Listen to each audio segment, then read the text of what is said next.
شیطان عورتوں کے ذریعے سے شکار کرتا ہے، یعنی کسی لڑکی کے چکر میں بعض نادان پڑ جاتے ہیں۔ حضرت آدم علیہ السلام کا ایک بیٹا قابیل یہ عشق مجازی میں پھنسا تھا، اور عشق مجازی کی بنا پر قابیل نے حابیل کا قتل کیا۔ اس کا واقعہ قرآن پاک میں موجود ہے۔ حضرت علی رضی اللہ تعالی عنہ کو شہید کرنے والا بدبخت انسان، اس کا نام ہے ابن ملجم۔ عشق مجازی کا یہاں بھی چکر چلا۔ کتام نامی خارجہ عورت تھی جس کے عشق میں ابن ملجم گرفتار ہوا، اور اس عورت نے مہر میں 3000 درہم اور حضرت علی رضی اللہ عنہ کو شہید کرنے کا مطالبہ کیا تھا۔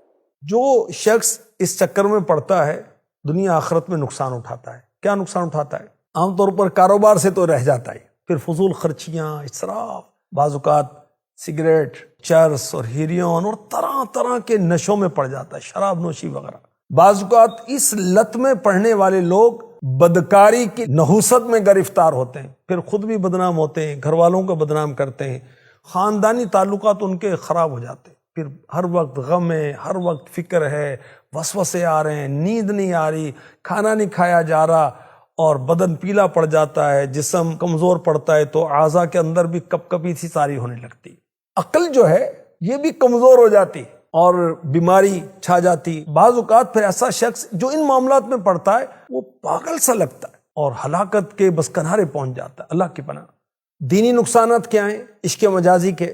بہت سارے گناہوں میں بندہ مبتلا ہو جاتا ہے اور ایمان کی بربادی کا سبب بھی بن جاتے ہیں۔ اگر عبادت ایسا شخص کر بھی لے تو اس کو لذت نہیں آتی، دل سخت ہو جاتا ہے۔ اگر بدکاری کی آفت میں پڑا تو اللہ اور رسول کا نافرمان عذاب قبر و آخرت کا حقدار ٹھہرتا ہے۔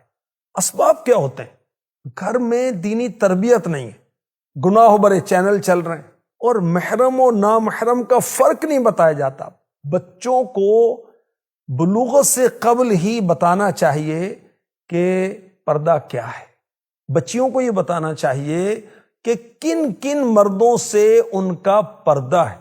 اچھا، بری صحبت مل جاتی ہے اسکول میں، کالج میں، اکیڈمی میں، ٹیوشن میں، جیم میں، اس وجہ سے بھی لت پڑ جاتی ہے۔ موبائل کا مس یوز، غلط استعمال، پھر وہ نمبر حاصل کر لیتے ہیں ایک دوسرے کا، اور پھر رابطے میں رہتے ہیں، اور پھر طرح طرح کے فحش میسیج یا فحش اشعار بھیجے جاتے ہیں، اور پھر گناہوں کا دروازہ کھلتا ہے اور تباہی کی طرف جاتے ہیں۔ توبہ استغفر اللہ۔ کو ایجوکیشن بھی اس کا ایک بڑا سبب، یاد رکھیے۔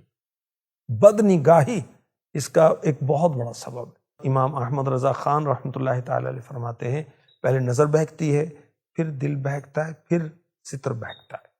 اور ہمارے رب نے اپنے پاکیزہ کلام قرآن کریم میں مردوں کو اور عورتوں کو نگاہیں نیچی رکھنے کا حکم دیا ہے۔ مسلمان مردوں کو حکم دو کہ اپنی نگاہیں کچھ نیچی رکھیں، اور مسلمان عورتوں کو حکم دو کہ وہ اپنی نگاہیں کچھ نیچی رکھیں۔